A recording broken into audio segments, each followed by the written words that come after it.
In this lesson, we're going to consider some new rules that we have to learn before we can play a complete game of chess. One of the rules is the under promotion, which is a very important rule. And taking advantage of the moment to learn the under promotion, we'll also look again at the draw by stalemates. We can also see some draws because of insufficient material, and also we'll go over the mate of rook and king in the corner. Now let's start off with the diagram. It's white to play. He has 2 extra pawns, and the idea would be to get one of those 2 pawns to the end and promote a queen, with which we'd be able to do a checkmate. Now, if we try to defend the pawns by moving the king to g6, it might seem to be a good move. But now, although he can't capture any of the 2 pawns, we've left the king in stalemate and the game ends in a draw.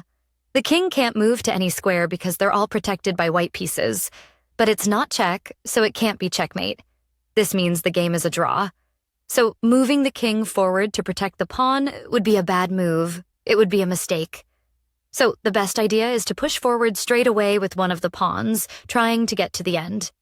Now, black can either capture the pawn on h7 or put the king on g7, trying to protect the 2 pawns. So let's see what happens if the king goes to g7. It does attack the 2 pawns, but of course it can't capture them both at the same time. The best move for white would be to promote one of the pawns already, getting a new queen. Black would have to capture the queen, and then we'd be able to promote the other pawn, getting a queen.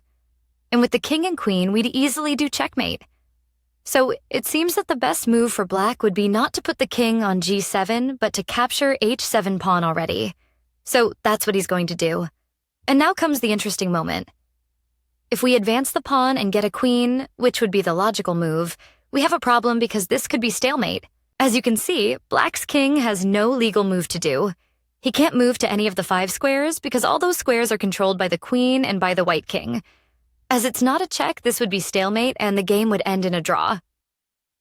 So in these cases, we have to use an under promotion. We can either get a bishop, a horse, a knight, or a rook. If we get a knight, we are doing check, which is always interesting, but this would be a draw because of insufficient material. As we know, king and knight can't do checkmate to a king. Let's see what happens if we get a bishop. It's not check and black does have 2 squares to move to, but the problem is, again, bishop and king can't force a checkmate. We can only do a stalemate, and as stalemate is draw, this would also be a draw because of insufficient material. So it stands to reason that the best piece to promote is the rook. That is the best move. We know that king and rook can do checkmate. We also know that the king has the safe square g7 to move. So it's not stalemate. So after the king moves to g7, it is attacking the rook. We have to be careful. Remember, the rook performs better far away, but taking into account we already have the king in the corner, it seems a bit sad to move the rook away and let the black king run into the center. This will take much more time for us to do checkmate. So what we can do is just keep the king trapped in the box. We're going to put our rook on f5, and now as you can see, the rook has created a box which doesn't allow the king to escape.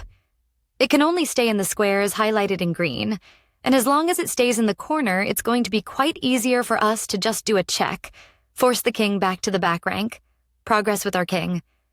He has to move to g8, and now we only have obviously not put the rook on f8 where we will lose it. This would be a disaster. But we just retreat 1 square behind with the rook. This is sort of a waiting move. We keep the box closed.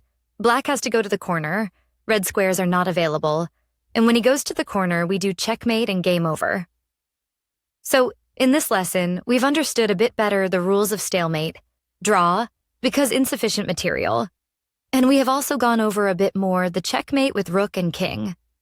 But the most important thing is to understand that apart from promoting the queen, which we will do the majority of times, we can also under-promote a rook, knight, or a bishop, in some special moments where promoting a queen is not to our interest. You're learning a lot. Well done. Don't miss the next video. You're 1 step closer to becoming a great chess player.